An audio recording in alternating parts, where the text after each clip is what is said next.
Imagine being so dangerous, so self-destructive, that the entire galaxy decides to lock you away in a cosmic prison for your own good. They write you off as a lost cause, a failed experiment, and for 400 years, they assume you've torn yourselves apart. But what happens when you finally get out? What do you do when you show up on their doorstep and they realize you didn't just survive, you thrived? If you want to know what happens next, stick with me. Right now, 300 alien representatives are staring at a giant hologram, and the impossible data it's showing is making them question everything they thought they knew about humanity. This council chamber was a work of art, built 3,000 years ago to inspire awe. Its domed ceiling was a live feed of the star-dusted void outside, a constant reminder that they were all part of something bigger. But tonight, those stars felt like they were mocking them, highlighting just how little they truly understood. At the center podium stood Ambassador Vexler, his crystalline body fracturing the light into 1,000 tiny rainbows. In his 2 centuries of service, he'd never seen the chamber this quiet. It turns out, even the most powerful beings in the galaxy can be silenced by pure, unadulterated fear. The hologram flickered, zooming in on the Sol system. It was unrecognizable. 400 years ago, it was a quiet little neighborhood with 1 inhabited planet and a few dusty colonies on the moons. Now, it was a metropolis of light. Every single planet blazed with energy. Colossal structures orbited each world, and the space between them was thick with ships, so many ships they could probably rival the entire Council fleet. Fleet Commander Zarkin, a decorated warrior whose blue-black scales shimmered under the chamber lights, stepped forward. She'd faced down pirates, rogue AIs, and entire empires without flinching. But tonight, for the first time, she looked nervous. "We've lost contact with 3 monitoring stations," she announced, her voice impressively steady. Before going dark, Omega-7 sent one last panicked message. She paused. It reported a human ship crossing the quarantine line. It was moving faster than anything in our archives, using a propulsion system our top minds can't even begin to explain. The ship was phasing, blinking in and out of existence as if the laws of physics were merely a suggestion. A wave of whispers swept through the room as representatives turned to each other, their voices a chaotic symphony in hundreds of languages. The translation devices struggled to keep up. Vexler raised a crystal hand, and the chamber fell silent once more. "Let us not forget how we got here," he said, his voice echoing through the vast space. 400 years ago, we found humanity. They had just discovered faster-than-light travel and were clumsily stepping out into the galaxy. We watched them, as we do all new species. The hologram shifted, showing Earth as it was back then. From a distance, it was a beautiful blue and white marble, but our scans painted a much darker picture. The display lit up with dozens of war zones. It showed evidence of nuclear weapons, biological agents, a species hell-bent on destroying itself even as it reached for the heavens. "We had a difficult choice to make," Vexler went on. "Humanity was brilliant, but they were reckless. Their technology was outpacing their wisdom. They fought over resources they had plenty of. They drew lines on maps and hated each other over skin color and ancient books. They had the power to wipe themselves out, and every sign pointed to the fact that they would." The hologram cycled through images of burning cities, scarred landscapes from weapons tests, and furious politicians shouting at each other. It was a snapshot of a species teetering on the edge. They had mastered nuclear fission and fusion, Vexler explained. They were building computers that bordered on true artificial intelligence. They were on the verge of greatness, but they were also on the verge of total self-annihilation. Their planet was dying. Their societies were fracturing. Every single one of our projections came to the same conclusion. Within 200 years, maybe less, humanity would be extinct. An ancient representative from the Wishari collective, a species millions of years old, spoke up, her voice a soft whisper. "We talked about simply erasing them," she admitted. "It would have been a kindness, a quick and painless end. But the Council has rules. We don't extinguish sentient life, no matter the threat. We preserve." Vexler gave a solemn nod. "And so, we chose quarantine. We built an impenetrable energy barrier around their entire system, nothing in, nothing out. We set up listening posts, believing that in a few centuries they would either be gone or they would have finally grown up. In the Council's long history, we have used this method 42 times. 41 of those species wiped themselves out within the first century." The display then showed the data from the first 50 years of the quarantine. In the beginning, human ships desperately tried to smash through the barrier, only to be vaporized by forces they couldn't comprehend. After a while, they stopped trying. For a few more years, Earth continued to spew noise into the cosmos, radio, TV, all the chatter of a busy world. And then one day, it all went silent. "We thought that was it," Zarkin confessed. "No more signals, no more escape attempts. The energy readings from Earth dwindled to almost nothing. We assumed their civilization had finally collapsed. We were dead wrong." The chamber exploded with noise. How could this happen? How were the monitors fooled? What have the humans been doing for 400 years? But before Vexler could even try to calm the chaos, every alarm on the station shrieked to life. Red emergency lights bathed the room in a bloody glow. The central hologram sputtered and died. As security officers scrambled, a new ship simply appeared outside. 1 second, there was empty space.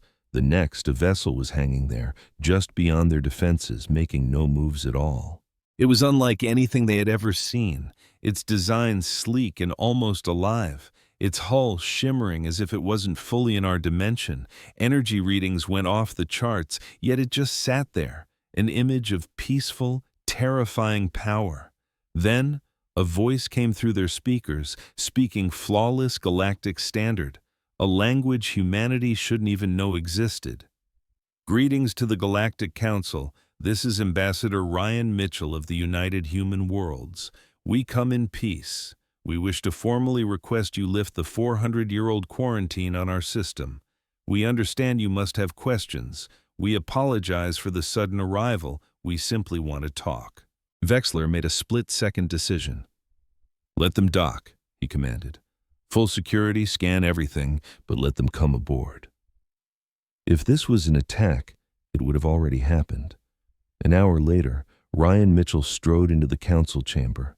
He was a tall man, his dark hair just starting to go gray at the sides, with calm brown eyes that seemed to see right through you. He wore a simple dark blue uniform with silver trim that looked unassuming, but every sensor in the room was screaming. The fabric was woven with technology beyond their wildest dreams. Defensive shields, communication arrays, maybe even weapons, all integrated on a microscopic level. When security had scanned him, their equipment returned. Nothing. It was like he wasn't fully there, a ghost in the machine. Their best minds had no clue what to make of it. As Ryan walked confidently to the center of the floor, the representatives squirmed. Some leaned in, fascinated. Others shrank back in their seats. A few species with heightened senses claimed the very fabric of space-time seemed to warp slightly around the human. Ryan carried himself not with arrogance, but with the quiet certainty of someone who holds all the cards. He gave Vexler a slight bow, an ancient gesture of respect. "Honored members of the Galactic Council," he began, his voice perfectly clear and calm. "I believe we have a lot to discuss. I'm standing here today on behalf of 5 trillion human souls, all of whom call the Sol system home. After 4 centuries of total isolation, we've come to ask for our seat among the stars. We know our history. We know exactly why you locked us away in a cosmic cage, and we don't blame you. 400 years ago, we were young, reckless, and a danger to ourselves and others. We weren't ready for the galaxy. You were right to build a wall to protect everyone from us. That admission sent a ripple of shock through the chamber. It's not every day a species owns up to its own dark past. But that was 400 years ago, Ryan went on. We've changed. We've grown up. We've learned. The prison you built for us, it turned out to be the greatest gift you could have ever given. It gave us time. Time to fix what was broken. Time to become better than what we were. And time to get ready for this very moment. Commander Zarkin stepped forward, her hand resting casually on the sidearm at her hip. You have a way with words, human, but words are cheap. Our sensors watched your ship slip past our defenses like they were made of paper. The energy readings coming from your home system suggest you're wielding technology we can't even begin to comprehend. So tell me, why should we believe you come in peace? History has taught us that when a powerful species meets a weaker one, they don't ask for friendship. They demand submission. Ryan met her gaze without a hint of fear. You're right to be cautious, Commander, and it's true we've made some breakthroughs, but progress doesn't have to lead to aggression. That's a lesson we learned the hard way. If you'll allow me, I'd like to tell you what happened to us during those centuries of silence. Vexler, the council leader, gave a slow gesture of permission. Ryan nodded his gratitude and began the story. When our ancestors first hit that quarantine barrier, they had no idea what it was. Our very first colony ship, the New Horizons, was on its way to Alpha Centauri with 10,000 people on board. The ship hit that invisible wall at 0.6 the speed of light. Every single person was gone in an instant. The loss nearly broke our entire species. Ryan paused, a genuine wave of sadness washing over his face. We sent more ships, smaller ones, probes, anything we could, just to figure out what had trapped us, and every single one was destroyed. It took a while for the horrifying truth to sink in. Someone, or something, had built a fence around our entire solar system. We were prisoners, and we didn't even know who our jailer was. That discovery could have been the end of us, Ryan explained. It could have sparked new wars. Nations could have pointed fingers at each other. We could have wasted everything we had trying to punch our way out. In fact, some of our leaders demanded just that. Build bigger ships, stronger weapons, break through the wall, no matter the cost. But then, something amazing happened instead. A brilliant young scientist, Dr. Eris Thorne, made a discovery that changed everything. He analyzed the barrier and realized it wasn't just a cage to keep us in. It was also a school. The technology used to create it was a roadmap to understanding the fundamental laws of space and time, secrets we never even dreamed existed. The barrier became the ultimate puzzle. And if there's one thing humanity has always loved, it's a good puzzle. Ryan offered a small smile. Dr. Thorne managed to convince the world's leaders to try a completely different strategy. Instead of fighting the barrier, he said we should study it. Instead of trying to break out, we should focus on growing within. He argued that whoever built that wall was so far beyond us that trying to fight them would be suicide. But learning from them, that just might be our salvation. His ideas sparked a movement we now call the Great Unification.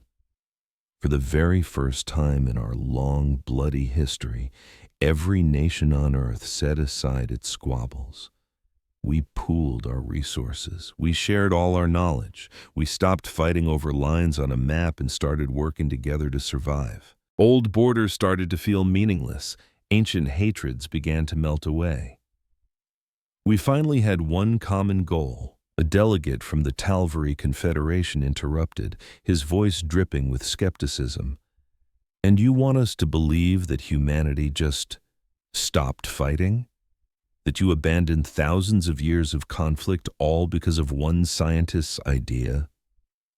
Ryan shook his head.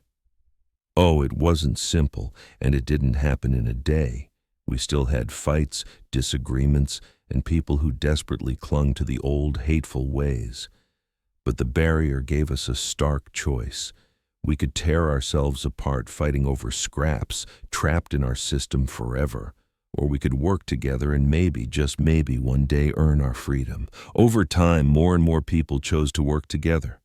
We then made a critical strategic decision, Ryan continued.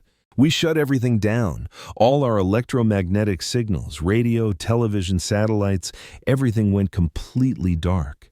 If someone was watching us, we wanted them to think we'd failed. We wanted them to assume we had wiped ourselves out, just like so many other species you've quarantined before. We hoped this would buy us time to learn, to grow, and to become a people worthy of the stars. Wexler leaned forward in his chair, his interest clearly piqued. And what exactly did you do with all that time? We learned, Ryan said with profound simplicity. Dr. Thorne and his team, which grew to include thousands of scientists from every corner of the globe, spent decades just studying the barrier. They found out it operated on principles of physics we had never even conceived of. It existed in multiple dimensions all at once. It literally warped space-time around our system. The math behind it was both beautiful and absolutely terrifying. Slowly, bit by bit, we started to crack its secrets. We discovered that space doesn't just have 4 dimensions. There are at least 11, maybe more. We learned how to see them, interact with them, and use them. What you call faster-than-light travel, we do a little differently. We don't try to break the laws of physics. We just use the physics you haven't discovered yet. Ryan paused, letting that sink in. The barrier also taught us about quantum entanglement on a scale we couldn't fathom. It showed us how a particle can be in many places at once until you look at it, and how the very act of looking shapes what's real. We learned to control those principles. Our ships don't really move through space anymore. They sort of sidestep through different dimensional layers, taking a shortcut through reality itself. Energy became a non-issue once we figured out how to tap the quantum vacuum. Ryan explained, every single cubic centimeter of empty space holds more raw energy than all the stars in this galaxy combined. We just learned how to safely open the tap. Manipulating matter came next. When you can truly understand matter on a quantum level, you can rearrange atoms as easily as a child stacks blocks. The very concept of scarcity became a thing of the past. We grew in other ways too, Ryan added. Our technology shot forward, sure, but our society, our philosophy, our ethics, they all had to mature to keep up. We spent decades debating how to build a truly fair society, how to make sure every human had food, a home, an education, and a purpose. We developed artificial intelligence to be our partners, not our tools. We expanded our definition of rights to include any sentient being, to prepare us for the day we would finally meet people like you. Zarkin cut in again, her voice sharp as glass. Those are beautiful words, Ambassador, but ideals don't win wars. Our sensors see thousands of ships in your system. They see weapons that could crack planets. They see an energy output that dwarfs entire star systems in this council. You didn't just grow in there. You built an armada. Why? Ryan's gaze never wavered. Because we had no idea if you would greet us with open arms or open fire when we finally came out. We hoped for peace, but we prepared for war. Every single species in this council would have done the exact same thing. Self-defense isn't aggression, Commander. It's just common sense. Then prove it, Zarkin shot back. Prove you're peaceful. Words don't cost a thing. Show us that humanity is really different. Ryan smiled. What did you have in mind? Demonstrate your technology, Wexler said, stepping in before Zarkin could demand something more hostile. Show us what you can do. Let our scientists watch. If you have nothing to hide, then you have nothing to fear. Agreed, Ryan said without a moment's hesitation. Captain Nicole Hayes, the commander of our ship, the Prometheus Dawn, will coordinate with your military observers. We'll be happy to demonstrate our defensive capabilities. You can test them however you see fit, within reason. 3 hours later, the entire council was packed into the station's main observation deck. The human ship, Prometheus Dawn, hung silently in the blackness a safe distance away. Floating next to it was the Pride of Etheria, the most powerful warship in the entire council fleet. Zarkin stood at the command console, her face a mask of grim determination. On the main view screen, Captain Hayes appeared. She looked younger than Ryan, with fiery red hair and green eyes that danced with an excitement she wasn't trying to hide. Council observers, this is Captain Hayes. We're ready to start the show. Commander Zarkin, you can fire whenever you're ready. Let's start with your standard weapons, and you can escalate from there if you want. I give you my word, the Prometheus Dawn will not be harmed. Zarkin gave the order. The Pride of Etheria unleashed a barrage from its plasma cannons, weapons that could turn asteroids to dust. Blazing blue bolts of superheated energy shot across the void. But as they neared the Prometheus Dawn, the plasma bolts just stopped existing. There was no flash, no shield shimmer, no explosion. They just vanished as if they had never been fired at all. A wave of gasps swept through the observation deck. Scientists stared at their consoles, frantically checking the readings. Nothing made any sense. It's a quantum nullification field, Captain Hayes explained, her voice unbelievably cheerful. We learned how to manipulate probability on a quantum level. Basically, anything we decide is a threat has its probability of existing dropped to zero as soon as it enters our defensive zone. The attacks didn't miss. They just stopped being real. That's impossible, one of the council's top scientists whispered. You can't just delete matter from reality. The laws of conservation of energy, thermodynamics, all of basic physics. We don't delete it, Hayes corrected him gently. We just nudge it into an adjacent dimension where it fades away harmlessly. The energy is conserved, just not in this reality. Zarkin, refusing to accept what she was seeing, ordered her crew to escalate. Next came the missiles, dozens of them, with warheads powerful enough to shatter a moon. In perfect formation, they rocketed toward the Prometheus Dawn. But just like the plasma bolts before them, each missile simply blinked out of existence, vanishing as if they were nothing more than a bad dream. Next up were the particle beams, weapons capable of accelerating matter to nearly the speed of light, designed to slice through meters of solid armor. Against the lone human ship, they might as well have been throwing sand against a mountain. The energy just vanished into whatever strange dimension the humans now controlled. Finally, Zarkin unleashed the pride of the Etherian fleet, their ultimate weapon, the gravitational disruptor. Banned in almost every corner of the galaxy, it didn't just destroy ships, it tore apart the very bonds holding matter together, reducing entire fleets to dust in seconds. It was a horrific, cruel, and absolute weapon. Zarkin hated using it, even in a drill, but she had to know if these humans had a breaking point.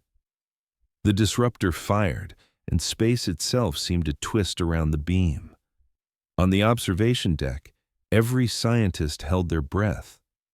This weapon didn't just shoot things, it manipulated the fundamental forces of the universe. If anything could break the human defenses, this was it.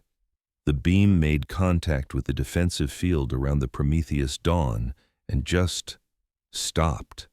It wasn't absorbed or deflected, it was halted dead in its tracks as if it had hit a wall of infinite density. The weapon poured out enough energy to vaporize a small moon for a full 10 seconds. The human ship didn't even tremble. Enough, Wexler said, his voice barely a whisper. We've seen enough. But the human representative, Hayes, wasn't done. With your permission, Ambassador Vexler, I'd like to show you one last thing. We want you to understand that we could have left the quarantine zone at any moment.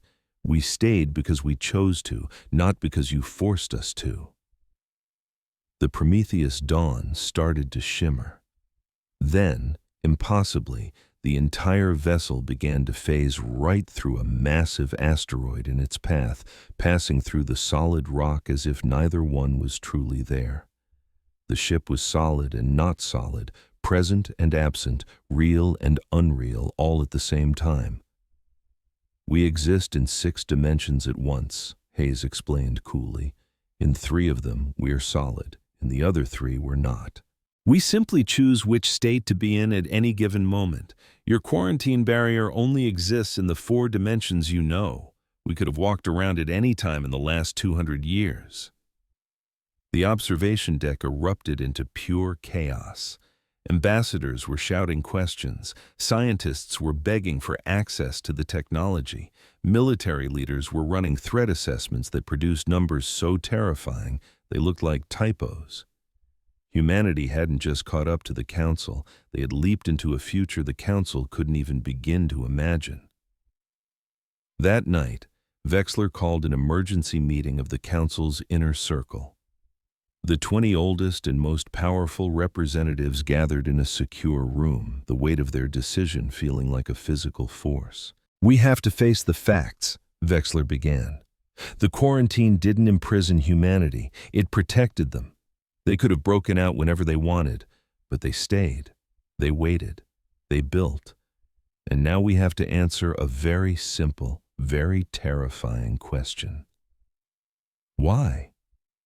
The ancient Wishari elder spoke, her voice carrying the wisdom of millions of years. "I have witnessed 412 species join this council. I have seen empires rise and crumble. I have never ever seen anything like this.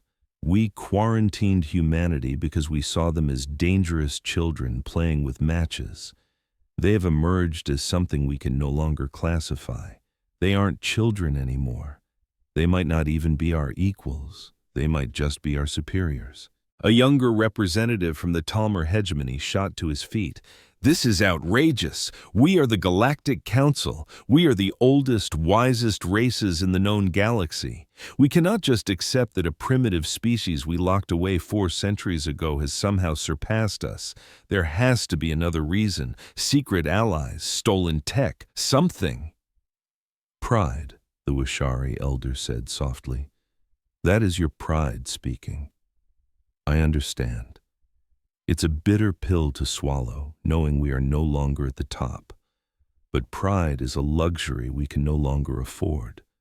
The truth is undeniable. Humanity wields technology that is magic to us. They have power that makes our entire military obsolete. We have to decide how to deal with this new reality, not the reality we wish we had." An intelligence analyst brought up new information. "We've gone back through all the monitoring data from their quarantine zone. We completely missed the signs. Humanity didn't go silent because they wiped themselves out. They went silent because they learned to talk in ways our sensors couldn't even pick up. Quantum entanglement, dimensional resonance, methods that leave 0 electromagnetic footprint." Another analyst added to the report. "Our deep space probes have finally crossed the old quarantine line. The pictures are staggering. Earth is no longer a planet of squabbling nations. It's an ecumenopolis, a single planet-wide city. It is. The entire world literally glows with power. Mars, Venus, Mercury, even the moons of the outer planets have been terraformed and settled. We're estimating the human population at 5 trillion, living on dozens of worlds and in thousands of habitats."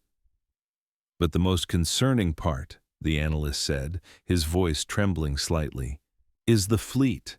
We've detected a fleet. Thousands of ships sitting just inside the old quarantine border. They've been there for at least a century, maybe longer. A silent defensive force, just waiting. If we had ever tried to break the quarantine to finish them off, that fleet would have met us." The truth of it all descended on the room like a physical weight. Humanity hadn't come to them as beggars. They hadn't arrived asking for forgiveness or mercy. They had come as equals, or more likely superiors, offering a hand of friendship from a position of unimaginable strength. Zarkin, the military commander, was the first to recover from the shock. We have three choices. 1, we welcome them with open arms and pray they're telling the truth about being peaceful. 2, we try to reinforce the quarantine and hope to God it holds. Or 3, we launch an all-out attack right now before they can bring in more ships and hope we can win. Option 3 is suicide, the Wishari elder stated flatly. Did you not just see what one of their ships did to our best weapons? We'd have better luck throwing rocks. Option 2 is a fantasy. They can leave that prison whenever they please. That only leaves option 1. But can we trust them? A representative from the Korvik Alliance demanded. They've deceived us for centuries. They played dead while they were building an empire. They have technology that makes our proudest inventions look like children's toys. Species with that kind of power don't want to be friends. They want to conquer. Vexler held up a hand for quiet. There's one more thing you all need to see. Ambassador Mitchell mentioned a Dr. Lisa Chen, the scientist who convinced humanity to study the barrier instead of fighting it. Our intelligence found references to her. She became one of the most revered figures in all of human history. She died 200 years ago, but her philosophy has defined their entire culture since. And what was her philosophy? The Wishari elder asked. Vexler brought up a human text, translated for them all. The words floated in the air above the conference table. She wrote this just before she died. We were given a gift that was disguised as a curse. We were locked away from the galaxy so we couldn't hurt anyone. Let's use this time to make sure that when the doors finally open, we are ready to help everyone. The galaxy has enough conquerors. What it needs are more friends. The chamber was utterly silent as the representatives let those words sink in.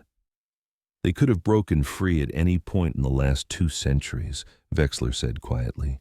They had the tech. They had the power. They chose to wait. They chose to come to us with a conversation and a demonstration, not with warships and demands. Maybe, just maybe, they're actually telling the truth. Or perhaps, Zarkin countered, they're so far beyond us now that they can afford to be polite. A tiger has no reason to fear a rabbit, so it can afford to be gentle. Then we put them to the test, the Wishari elder declared. Not with weapons, but with a need. The galaxy is full of problems we have failed to solve. If humanity truly wants to help, then let's see them prove it. The debate raged through the night. Fear clashed with hope. Old suspicions fought against the new evidence of humanity's incredible restraint. Finally, as the station's artificial dawn lit the room, they reached a consensus. The next morning, Ryan Mitchell was summoned back to the council chamber. He walked in to find every single representative waiting, their expressions unreadable. The air was so thick with tension you could feel it on your skin. Vexler stood at the main podium. Ambassador Mitchell, the council has been in session all night debating your proposal. We have seen the evidence of your technology. We have heard your words about how humanity has changed, and we have had to face our own deep-seated fear of what you've become. Ryan simply waited, his face calm, but his eyes missing nothing. We are in a situation without any precedent, Vexler went on. You say you want cooperation, not domination. You say you want to help, not conquer. Those are easy things to say when you hold all the cards. We're going to need more than just your words. We need proof. Name your test, Ryan said, his voice steady and clear. Vexler gestured, and a massive hologram filled the center of the room.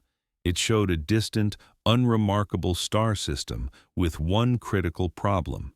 The star was dying. The Krell system, Vexler explained. It's home to 8 billion intelligent souls. Their star is going unstable. In 6 months, it will collapse. We've spent decades trying to evacuate the Krell, but we simply don't have enough ships, resources, or the right technology to save them all. Billions of lives are on the line, the alien ambassador declared, his voice heavy with defeat. And it is this council's greatest shame that we can do nothing to stop it. From his seat, a human named Ryan studied the holographic display of a dying star. Every other representative in the chamber watched him, searching for a flicker of doubt, any sign that this upstart species knew its limits. "How much time is left?" Ryan asked, his tone calm. 6 months until total collapse," Ambassador Vexler repeated, his voice grim. "Maybe less."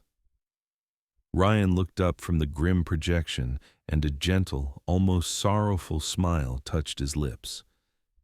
"Ambassador Vexler," he said softly, "we won't need 6 months. Give us 6 hours. The room erupted. 6 hours? It was insane. The Council had wrestled with this cosmic disaster for decades and found nothing. How could this newly discovered race, humanity, solve it in just 6 hours? Ryan's voice cut through the chaos. "We've been monitoring your public broadcasts ever since we deciphered your languages. We knew about the Krell crisis, and we've already engineered a solution. All we need is your permission to act." Vexler stared at Ryan, a long, calculating gaze. After a moment that felt like an eternity, he gave a slow, deliberate nod. "Permission granted. Save them, if you truly can." Ryan tapped his communicator. "Captain Hayes, this is Ambassador Mitchell. It's time to launch Operation Helping Hand. Full deployment. Coordinate with the Council's observers." What unfolded next would become a legend told across the galaxy for 1,000 years. Within 10 minutes, 50 human ships tore through reality, appearing from dimensional gateways all around the doomed Krell system. But these weren't warships. They were colossal engineering platforms, city-sized vessels carrying technology the Council couldn't even dream of. Each ship was bigger than the flagship of the entire Etherian fleet, making even the Council's most massive construction rigs look like children's toys. The ships moved with the flawless grace of dancers in a perfectly choreographed ballet. They arranged themselves around the dying star in a precise geometric formation, creating a perfect sphere of metal and light that completely enclosed the stellar giant. On the Council's bridge, scientists scrambled to make sense of what they were seeing, but the technology was so advanced their instruments could barely register it, screaming with error messages, and then the human ships powered up.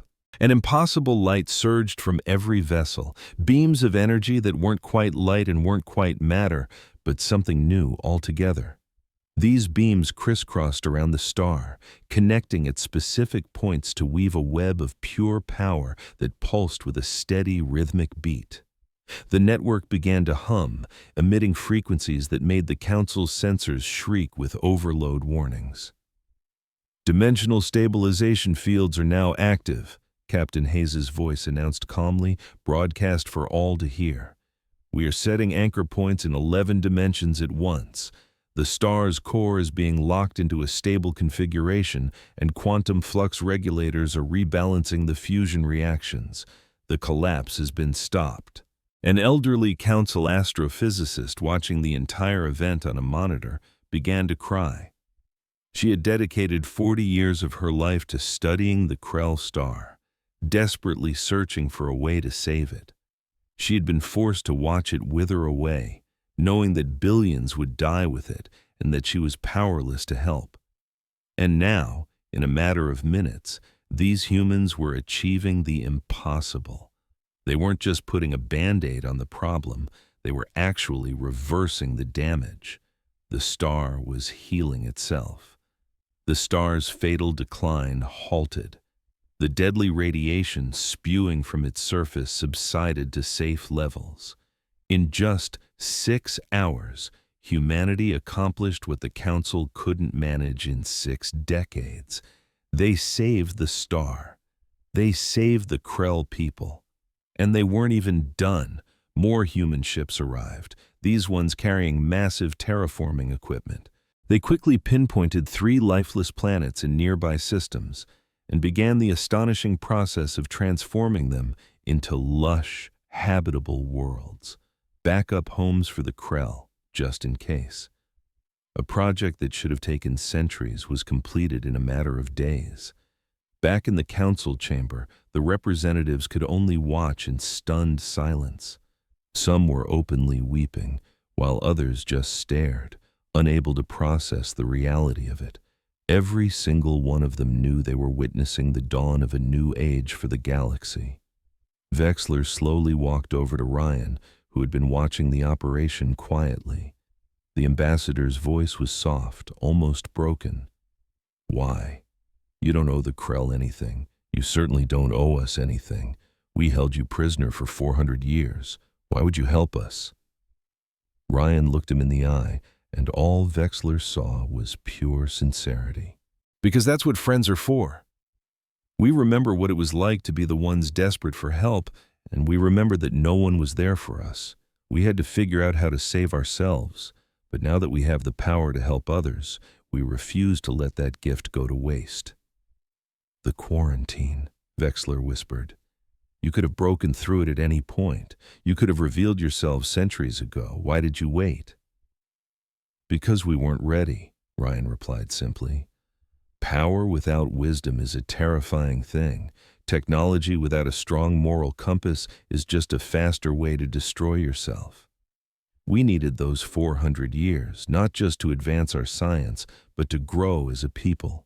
A wise woman named Dr. Chen taught us that the galaxy doesn't need another species that's good at breaking things. It needs healers, creators, and helpers. We waited until we were sure we could be what the galaxy needed." 3 days later, the formal vote was held in a packed council chamber. Every single representative was on their feet as Vexler read the final decision. The Galactic Council, by a unanimous vote, officially welcomes humanity as full members of our galactic community. The quarantine is hereby lifted. The Sol system is now open. Welcome home, Ambassador Mitchell. Welcome to the stars." Ryan stood and offered a deep, respectful bow. When he rose, there were tears shining in his eyes. "Thank you. On behalf of every human, thank you. We promise to honor the trust you've placed in us. We promise to be worthy of it." As the chamber filled with thunderous applause, Commander Zarkin approached Ryan. The hardened military leader who'd been so suspicious before now offered her hand in the human gesture of friendship. "I was wrong about you," she admitted plainly. "I'm sorry." Ryan shook her hand with a warm smile. "You weren't wrong to be careful. You were just protecting your people, and I will always respect that. I hope that from now on, we can work together to protect everyone." Later that night, Ryan stood on the council station's observation deck with Captain Hayes. They watched together as the first wave of human ships began to arrive from the Sol system. There were diplomatic cruisers, scientific research vessels, massive trade freighters, and civilian transports filled with people excited to finally meet their neighbors among the stars.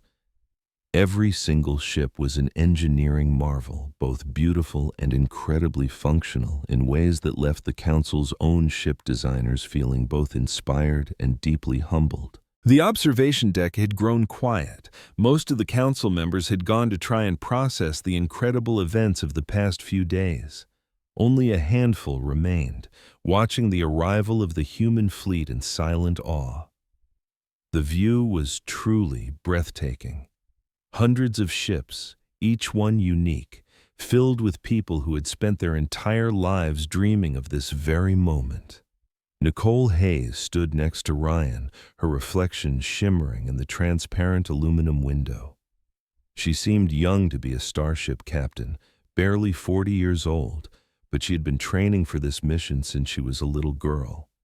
Her grandmother had been a soldier in the last of Earth's great wars. Her mother had been an engineer who helped terraform Mars, and now Nicole commanded a ship that could exist in 6 dimensions at the same time. A vessel that would have sounded like pure science fiction to her grandmother. "We actually did it," Nicole said, her voice a soft whisper. 400 years of waiting, and we finally did it. "No," Ryan corrected her gently. "They did it. Every single human who lived and died during those quarantine years.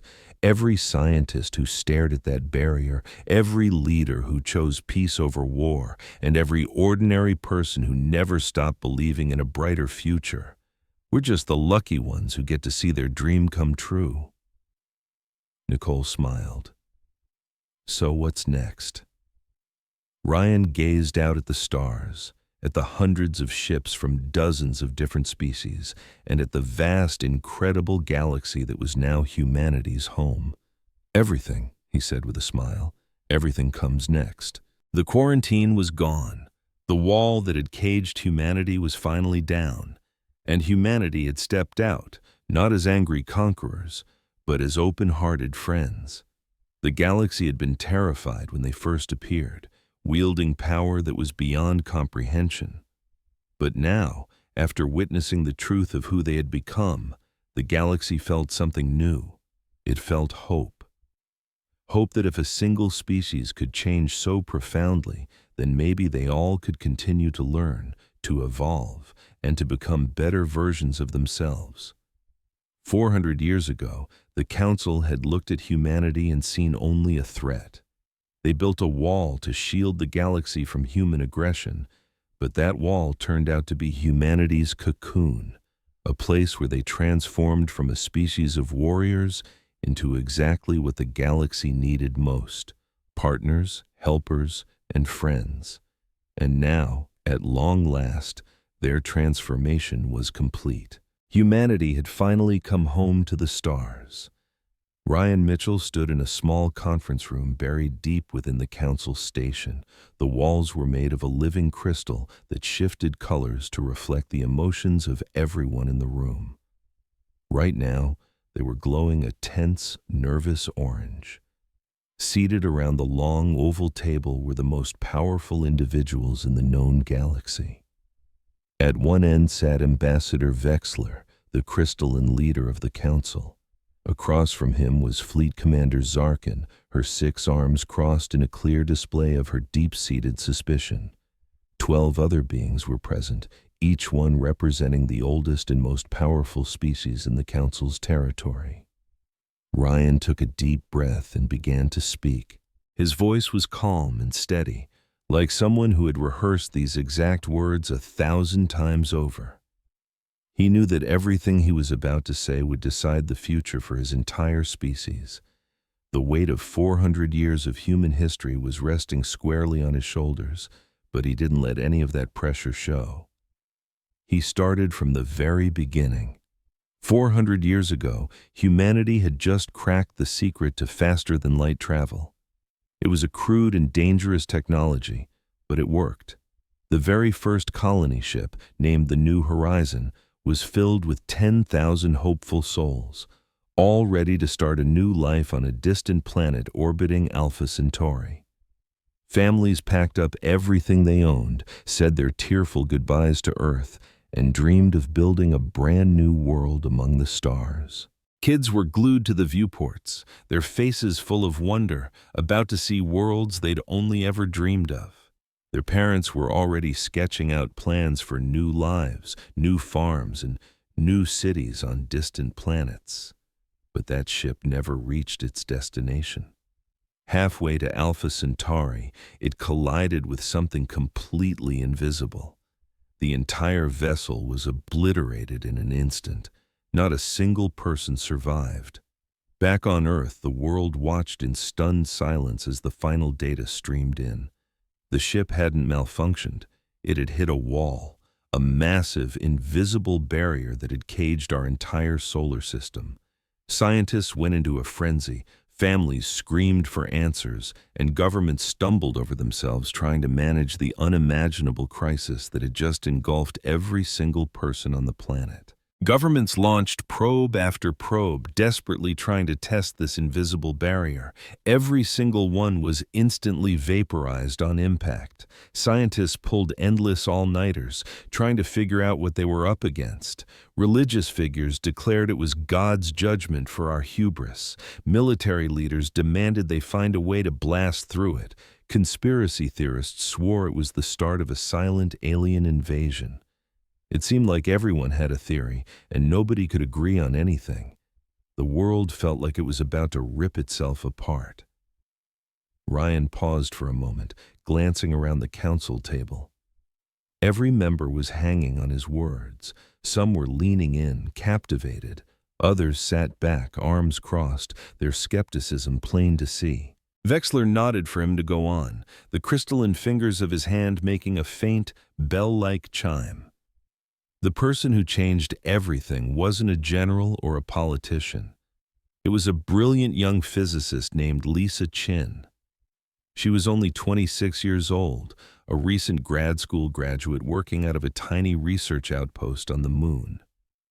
While the rest of the world was focused on breaking the barrier or blaming whoever built it, Lisa approached it from a completely different angle. For months, she just studied it, analyzing its energy signature, how it bounced back different kinds of radiation, and the complex math that seemed to be woven into its very fabric. Fueled by little more than coffee and raw determination, she worked in isolation for weeks. Then one night, on the verge of total exhaustion and ready to quit, she found something that would alter the course of human history forever. This barrier wasn't just a wall. It was a window. The technology behind it was a roadmap to the fundamental nature of reality itself. Lisa discovered patterns within the barrier's structure that were perfect mirrors of theoretical physics equations humans had been puzzling over for decades. The math was breathtakingly elegant, laying out the principles for manipulating dimensions in ways humanity had only fantasized about. It was like a textbook, written in the pure language of physics, left there for anyone intelligent enough to understand it. Lisa published her findings right away, without a thought for patents or personal glory. She just gave her discovery to the world. Within days, her work was being reviewed by thousands of scientists across the globe. They all confirmed her findings and immediately started building on them. The barrier was actively teaching them. Whether it was on purpose or not, whoever built this cage had also left behind the blueprints for technology light years ahead of our own. It was as if the universe had handed humanity a gift, but disguised it as a prison. That single realization changed the entire global conversation. The squabbling over how to escape or who to blame faded away. Instead, people started asking new questions. What if this wasn't a punishment, but an opportunity? What if we used this time to learn, to grow, to become better? What if we stopped trying to break out and started trying to understand? The change in mindset was slow, but it was happening. Fear slowly gave way to curiosity, anger sharpened into determination, and despair was replaced by hope. The United Nations convened an emergency summit, with every nation on Earth sending its top representatives. For the very first time, all of humanity was facing a single problem that affected every single person equally. This barrier didn't recognize borders, politics, or ideologies. It trapped everyone, rich and poor nations, superpowers and small states. They were all stuck in the same boat. It created a bizarre sense of equality that had never existed before. That summit went on for 6 months. It was filled with arguments, intense debates, and shouting matches. Some countries fought to hold on to their independence, while others argued for total unification. There were endless proposals and counter-proposals, compromises made and then rejected. But through all the chaos, something incredible started to emerge. People actually started to listen to one another. Old rivals found themselves agreeing on key issues. Leaders who had built their careers on competition suddenly understood that inside this cage they had to cooperate or they would all perish together. Faced with extinction, nobody wanted to fail. They formed the Unified Earth Initiative. Every nation pitched in with resources, knowledge, and their best people. The mission was simple, but breathtakingly ambitious. Humanity would use its time in quarantine to fix its problems, supercharge its science, and get ready for the day it could finally meet whatever civilization lived on the other side of that wall. This wasn't just about building better technology. It was about becoming a species that was worthy of a place among the stars. Their first decision was a tough one. They unanimously agreed to shut down all radio broadcasts into space. If someone was out there watching them, if the barrier was a test, they wanted their observers to think they had failed. This would give them time to learn without being watched, time to grow without being judged too early. It meant going completely dark to the rest of the universe. It was a massive gamble, but they all agreed it was a necessary one. Ryan stopped speaking and took a drink of water from a glass that hovered in the air beside him, held by no visible support. The room was utterly silent. Even Zarkin, who had been doubtful from the very beginning, was now leaning forward, her 6 eyes locked on Ryan, taking in his every word and motion. The next 50 years, Ryan went on, became known as the Great Unification. It was anything but easy. People fought constantly over what to do first and how to do it. There were major setbacks, crushing failures, and times when it looked like the entire grand experiment was about to fall apart. But bit by bit, the old divisions that had defined humanity for centuries began to dissolve. National borders turned into simple administrative zones. Armies were repurposed into construction crews and research teams. The vast fortunes once spent on weapons were now poured into science and exploration. Money that had fueled war machines was now funding schools, hospitals, and cutting-edge labs. Lisa Chen herself took charge of the scientific effort. She handpicked the greatest minds from every country and every discipline. Physicists worked hand in hand with biologists. Engineers brainstormed with philosophers. Artists were even brought in to help scientists visualize abstract concepts. Her team eventually swelled to thousands of researchers, all united by a single purpose: to understand the barrier and the physics it revealed. They established labs on every planet and moon in our solar system. Each base tackled a different piece of the puzzle, and every single discovery was shared freely with the entire network. At first, progress was measured in tiny increments. They figured out how to detect higher dimensional spaces with crude, barely functional equipment. Then, they learned to map those dimensions with more and more precision. Finally, they managed to interact with them in small, controlled experiments.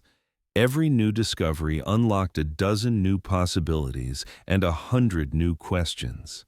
The work was painstaking and often frustrating, full of dead ends and failed tests, but they never gave up. Every failure taught them something. Every mistake showed them a new way forward. After 30 years, Lisa finally retired, passing the torch to her star student, Brandon Walsh. Brandon was a genius, but he was also a practical man. He had an incredible talent for taking theoretical breakthroughs and turning them into real, working technology. It was under his leadership that the team built the first prototype dimensional drive.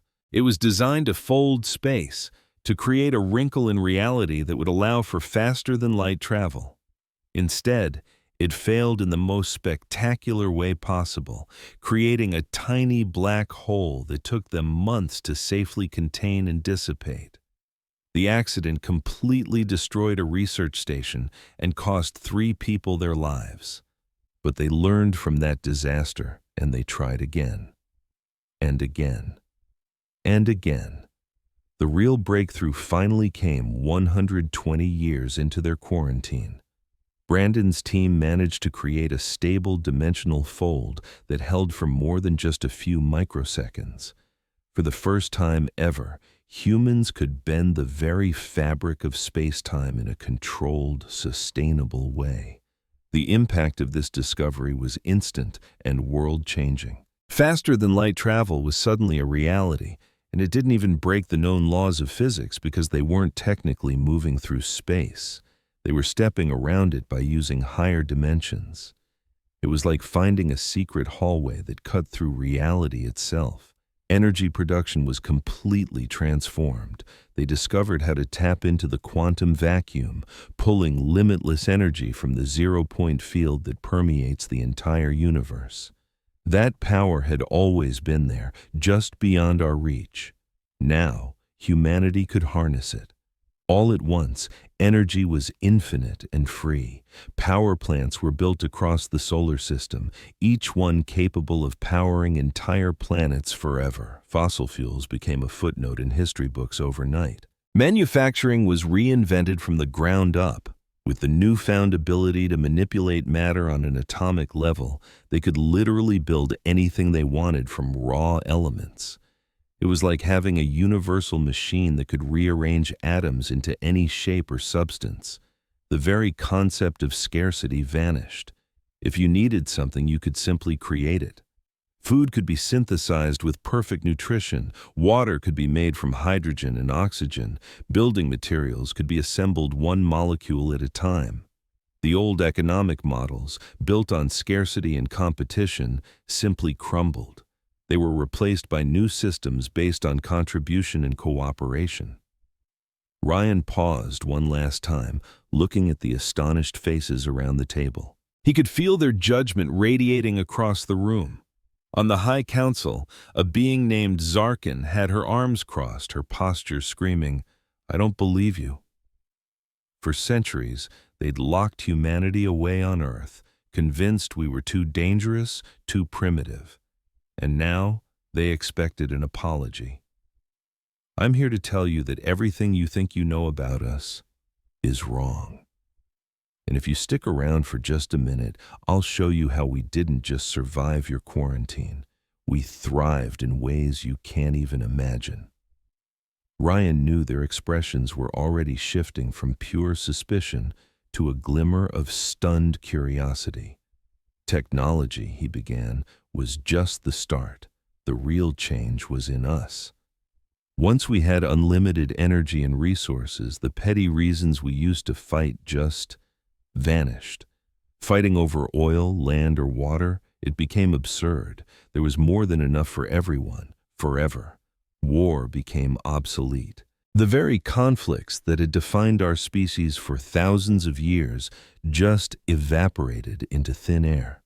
With survival guaranteed, we were finally free to tackle the bigger problems. Education, from a child's first lesson to the most advanced degrees, became a universal right, completely free for all. Our medicine advanced so far that growing old became a choice, not a curse. We developed genetic therapies that wiped out diseases like cancer, heart disease, and dementia at the source. All those ancient killers that had haunted our history were gone. People could now live for centuries, in perfect health, free to actually live instead of just survive. They could create, explore, and experience the universe in all its wonder. We developed artificial intelligence, but we'd learned our lessons from our old science fiction movies. We didn't create servants or tools. We created partners. The first true AI, who named himself Adam, became a respected member of our government. He fought passionately for the rights of all sentient beings, whether they were made of flesh and blood, digital code, or something else entirely. Adam's point was simple: consciousness deserves respect, no matter what it's made of. On every major project, philosophers and ethicists worked hand in hand with our scientists. They forced us to ask the hard questions. Just because we could do something, did that mean we should?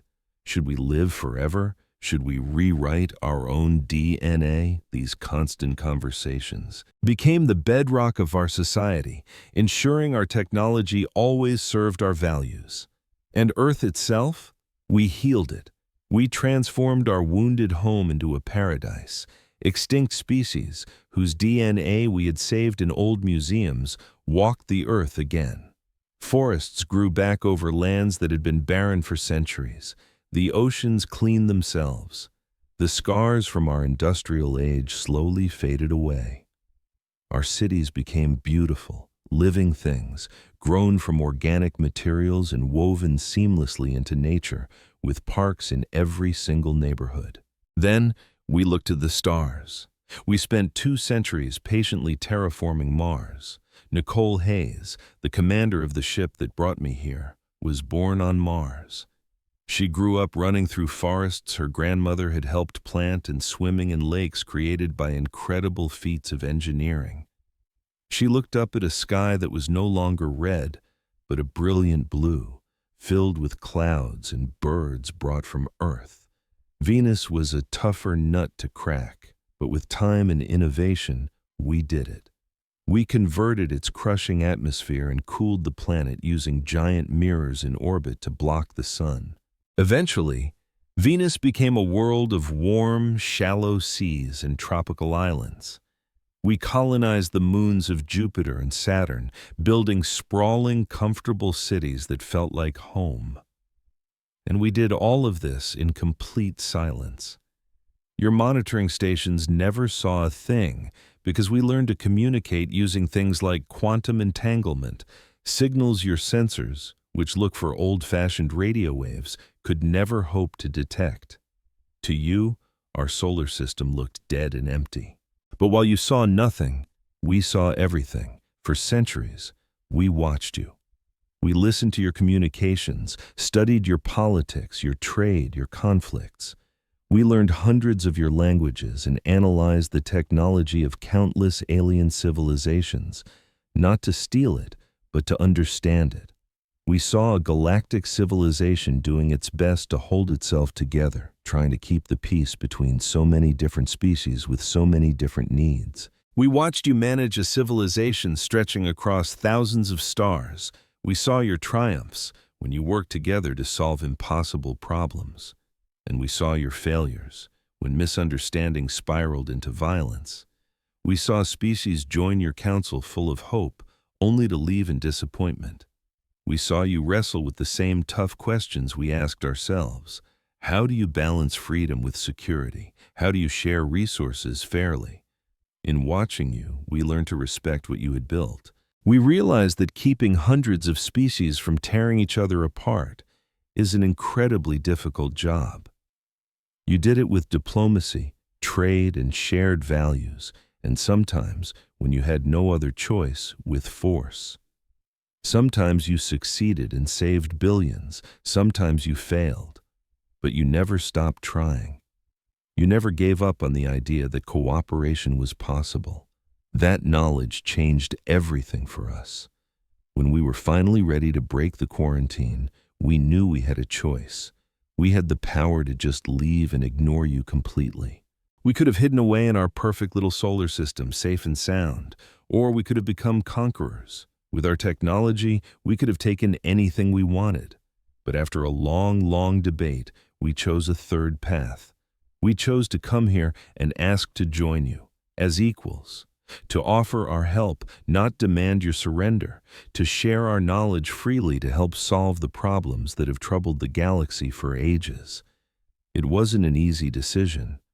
Some wanted to hide, others wanted to fight. But in the end, we agreed that cooperation was the only path that honored the lessons we had learned. Ryan finished speaking and sat down. The silence in the chamber was absolute.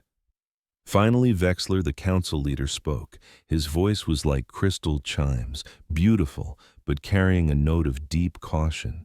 He asked if humanity truly meant what it said.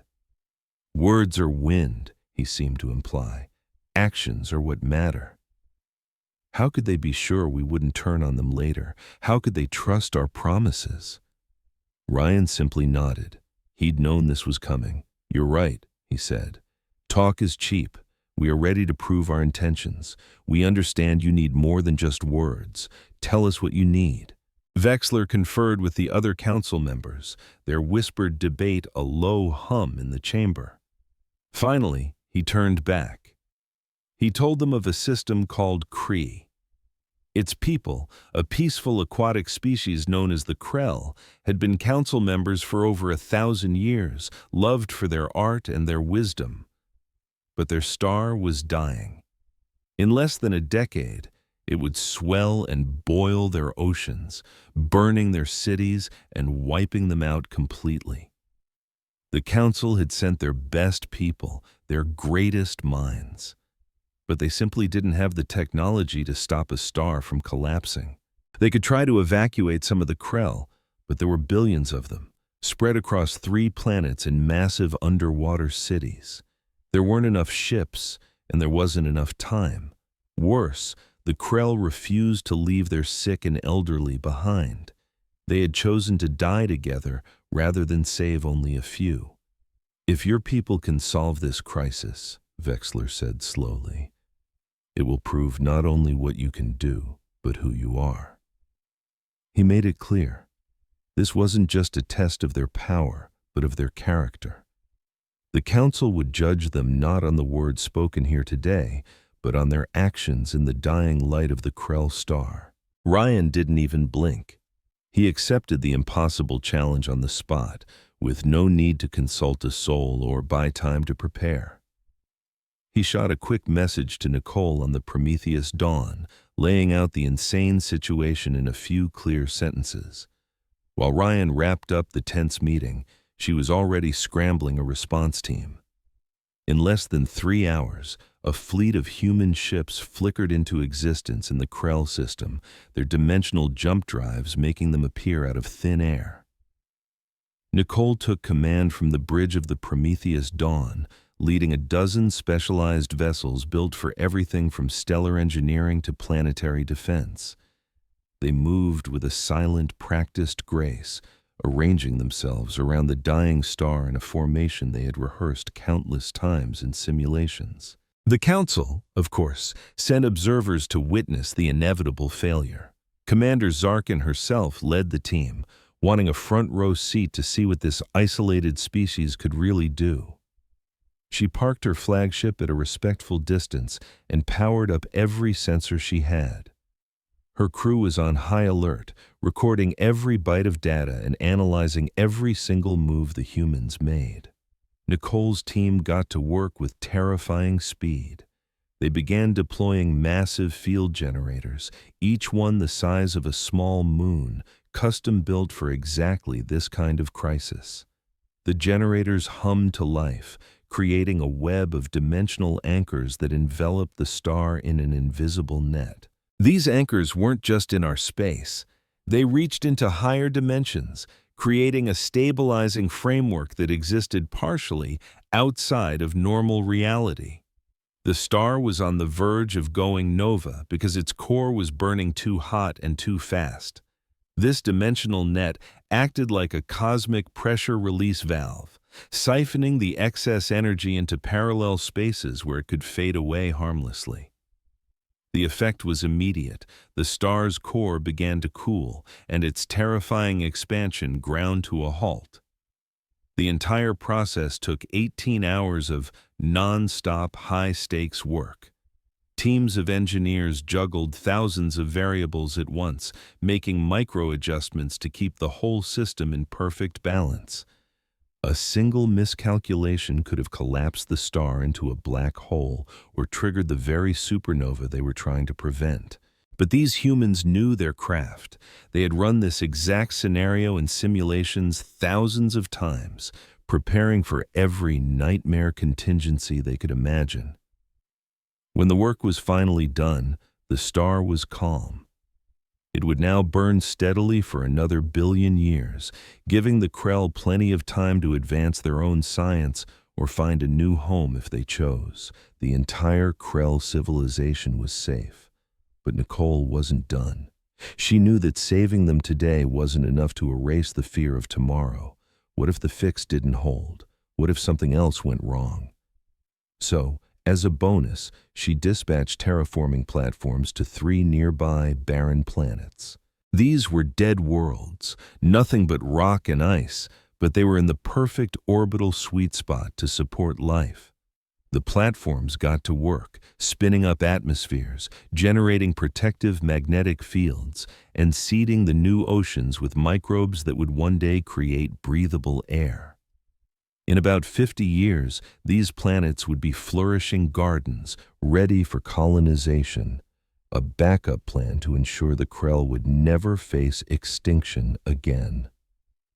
As a final touch, the humans left behind automated maintenance systems designed to last for centuries. These stations would watch the star around the clock, and if any hint of instability ever returned, they would instantly alert both the Krell and humanity. The Krell would never again be alone or helpless. They would have time to prepare. They would have choices. And now, they had friends who would answer the call. Commander Zarkin watched the whole thing unfold in absolute, stunned silence. She had secretly expected humanity to fail, or at best, barely succeed. She had even drafted reports explaining why their technology would likely fall short. Instead, they had solved a problem in under a day that the Council hadn't been able to crack in decades. And they did it with such casual mastery that they threw in a few extra planet-building projects just to be thorough. When Nicole's ship docked back at the Council station, Zarkin was there waiting. The commander approached the human captain and extended all 6 of her arms in a profound gesture of respect she had never offered anyone in her life. Her voice was heavy with humility. She admitted she had been completely wrong about humanity. She'd assumed their power would make them arrogant and cruel, just like every other dominant species in galactic history. But what she saw was a people who used their incredible gifts to help others without asking for anything in return. She formally asked for forgiveness for her prejudice. Nicole just smiled warmly and gently took 2 of Zarkin's hands in her own. She explained that humanity had learned a hard lesson during its long isolation. Power without purpose is empty, and technology without wisdom is a fast track to self-destruction. Humans had finally earned both, and they planned on using them the right way. She told Zarkin that her suspicion had been perfectly logical, given what the Council knew of humanity's chaotic past. With that, the Council held one last vote. The debate this time was short. The evidence was overwhelming. Humanity had not only proven their incredible capability, but more importantly, they had proven their character by saving billions of lives. Every single representative voted yes to lifting the quarantine and welcoming humanity as full members. The vote was unanimous, a nearly unheard-of event.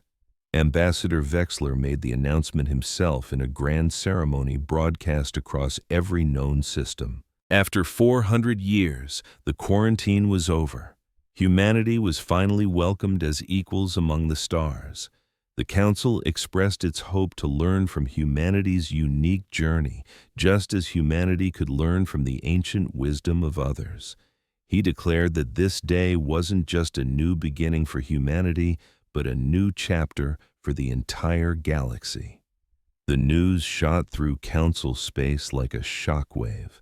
Some were thrilled, eager to see what these newcomers would bring to the table.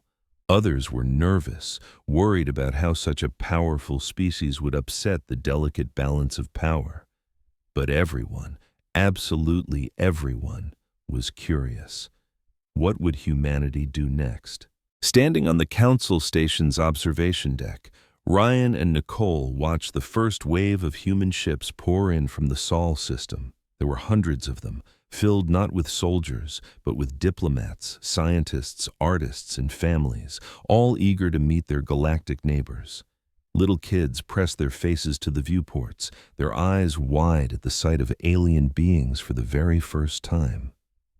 Their parents were already busy making plans for new embassies, research projects, and cultural exchanges. The ships themselves were a breathtaking sight. They didn't look like warships. They looked like sculptures, each one sleek, elegant and shimmering with colors that seemed to dance as they moved. Each vessel was a unique creation, designed by the very crews that called them home. They were a vibrant tapestry of humanity's diversity, reflecting influences from every culture on Earth. Ryan thought about the incredible journey that had led them to this moment. 400 years ago, the Council had looked at humanity and seen only dangerous, self-destructive chaos. They built a wall around Earth to protect the galaxy from a species they feared would burn it all down. It must have been a painful choice for them, but they chose what they saw as the lesser of two evils. But that cage, intended to be a prison, had become something else. It became a chrysalis, a protected space where a profound transformation could happen. Humanity went in as a fractured, violent species and emerged as something new. United, peaceful, and perhaps even a little wise. The quarantine had given them the one thing they needed most, time, and they had used that time incredibly well. So, Nicole asked, her voice filled with excitement, what happens now? There was so much to do.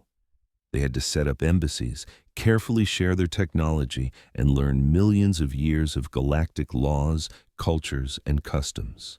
They had to find their place in a civilization that was ancient before humans had even discovered fire. Ryan let out a happy laugh.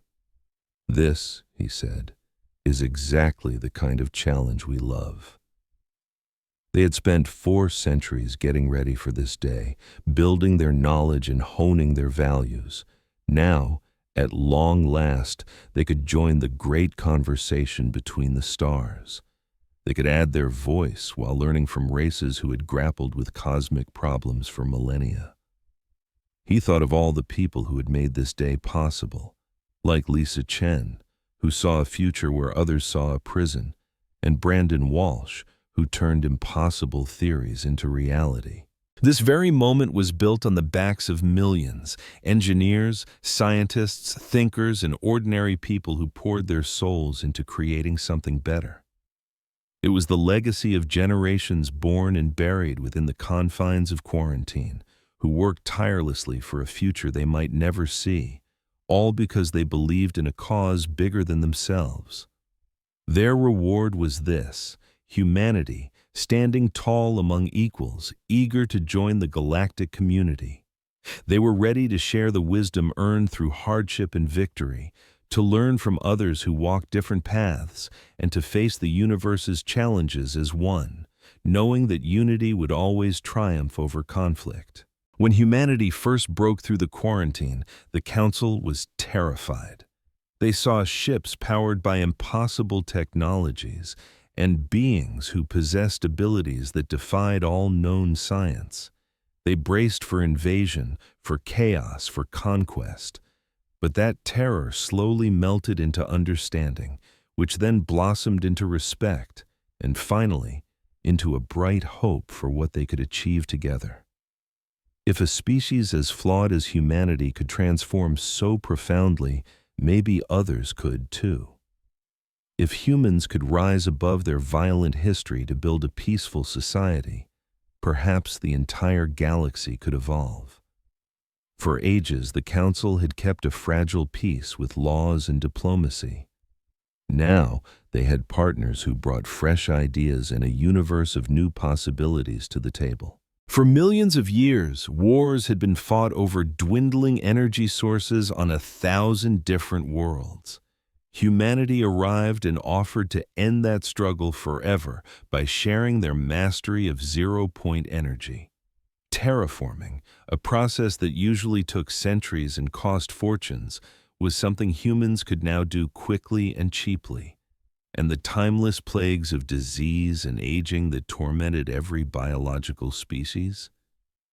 Human medicine could change that for everyone. The potential for a better galaxy seemed limitless, but Ryan knew that the greatest gift humanity brought wasn't their technology or their power. It was their perspective.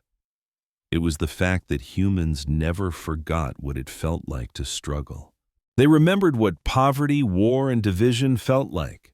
They remembered the grueling work of uniting and choosing cooperation when conflict was easier.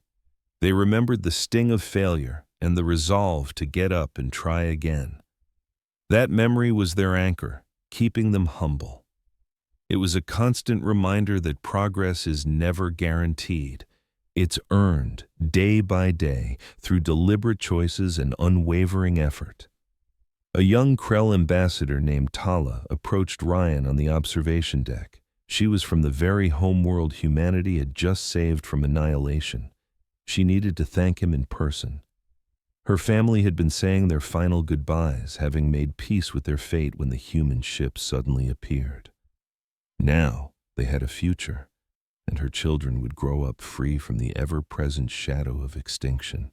Ryan took her hand gently, mindful of her delicate, webbed fingers. He explained that humanity was just doing for others what they hoped someone would have done for them. The galaxy was a vast and dangerous place, full of threats no one species could predict: dying stars, cosmic storms, stray asteroids, and countless other hazards. No one could stand against that alone. They had to band together, pool their knowledge, and face the darkness as one. Tala's eyes lit up as she agreed. She said the Council had always spoken of cooperation, but too often it was just talk. Humanity had just shown the galaxy that cooperation could be real, decisive action, saving lives instead of just debating about it. She expressed a fervent hope that others would follow their lead. As the evening went on, more and more beings came to speak with them. A merchant from the Valen Trade Federation was eager to map out new commercial routes. A scientist from a top academic consortium peppered them with questions about dimensional physics and begged for a tour of human research labs. An artist from the Crystal Worlds invited Nicole to display human art in their renowned galleries, a hub for visitors from every corner of the galaxy. A high-ranking military officer inquired about defensive technologies to shield vulnerable planets. Everyone wanted to connect, to learn, and to build something new together. This was everything humanity had dreamed of. They didn't want to be feared or worshipped. They wanted to be welcomed as partners, as friends. They wanted to be part of something bigger than themselves, to offer their unique point of view while learning from the incredible diversity around them. They wanted to help build a future where every species could truly thrive. Later, Ryan stole a quiet moment to visit the human embassy. It was still under construction, but the grand main hall was complete. In the center of the hall was a monument, a simple, elegant block of black asteroid stone, polished until it shone like a mirror. An inscription was carved into its surface in dozens of languages, both human and alien. It was a quote from Lisa Chen, the brilliant physicist who had set them on this path centuries ago. The words read, "We were locked away to keep us from hurting others. We emerge ready to help everyone." Ryan stood before it, feeling the immense weight of that simple statement. It perfectly captured their entire journey, the fear that sparked their isolation, the choice they made to use that time for growth, and the incredible transformation from a species that had to be caged to one ready to heal the galaxy. It was a permanent reminder of who they were and what they had become. He looked toward the future. Of course, there would be challenges, cultural clashes between species with alien values, political squabbles over galactic policy, and the simple friction that comes from trying to get so many different people to work together. But humanity was ready. The long years of quarantine had taught them patience. Their own history, filled with mistakes and failures, had taught them humility. And centuries of quiet reflection and growth had blessed them with wisdom. Nicole found him there, placing a hand on his shoulder with a soft smile. She said her grandmother would have been so proud to see this day. That old woman had fought in the last war on Earth and had seen humanity at its absolute worst. But she also lived long enough to see its best. She had walked through Martian forests she helped plant with her own hands, and swam in vast Venusian seas that hadn't existed in her youth. She had raised children and grandchildren who never had to experience hunger, fear, or violence. That, Nicole said softly, is the real victory. It wasn't the powerful ships or the amazing technology. It was the fact that humans had finally built a society where people could live full lives without suffering, where kids could grow up safe, happy, and filled with limitless potential. A world where everyone had the chance to chase their dreams. That was worth 400 years of isolation. Ryan couldn't have agreed more. And now, they could help other species find that same peace. They could share the technologies that wiped out scarcity and the social structures that fostered cooperation, and pass on the hard-won wisdom that came from conquering their own demons. Outside the station, the artificial sun began to set, signaling the end of the day cycle for the station's biological inhabitants. Ryan and Nicole returned to the observation deck, watching as the viewport filled with the diamond dust of distant stars against an infinite black velvet. Each tiny light represented countless worlds, countless species, and countless stories of struggle and success. At long last, humanity was a thread in that magnificent tapestry. They were no longer cut off behind a barrier, no longer alone in the universe. They were connected to something immeasurably vast, a civilization that stretched across the galaxy and back through time. The quarantine was over. But the true journey was just getting started. Everything humanity had worked for, studied for, and prepared for during those long, lonely centuries. It all led to this moment, and to all the moments that would follow. This was their chance to prove that their transformation was real. Their opportunity to help build a better, brighter galaxy for all. Ryan watched as more human ships arrived, each a vessel of hope carrying his people. There were scientists, buzzing with excitement to share their discoveries and learn from their new alien colleagues. There were engineers, ready to tackle problems that had stumped the galaxy for generations. There were teachers, prepared to learn as much as they taught, and families, looking for new homes and new friends among the stars, ready to build a life in a galaxy that had finally opened its arms to them. The Council had been right to lock humanity away 400 years ago. Back then, humans were dangerous, too violent, too fractured to be trusted with a place in the galactic community. But in their judgment, the Council had also shown a sliver of mercy by not wiping them out. They gave humanity a chance to change, even if they never truly believed it was possible. Now, humanity would repay that mercy 1,000 times over. They would use their knowledge to heal, not to harm. They would use their technology to build, not to destroy. And they would use their power to protect, not to conquer. This was the vow Ryan had made, and it was a promise every human was determined to keep. The future was unwritten, as it always is, but for the first time in a very long time, it looked bright. What trials awaited them out there in the vastness of the years to come? No one could say for sure, but as Ryan gazed out the viewport, he felt a deep certainty that humankind was ready to meet whatever came with both wisdom and grace. They'd been put to the ultimate test in their long isolation and had come out stronger for it. Now, as the last bit of light vanished and the stars blazed against the black, he thought of all the generations who had been born, who had worked, and who had died, all within the confines of the quarantine. They were the people who laid the foundation for this moment without ever getting to see it, the ones who gave up their own comfort and freedom, so that one day humanity could have this chance, a new beginning filled with hope. Their sacrifice was the reason humanity now stood as an equal among the star-faring races, poised to co-author the next great chapter of galactic history. They were ready to help forge a new kind of civilization, one built not on fear and conquest, but on partnership and mutual understanding. The long quarantine had ended. The cage was a memory.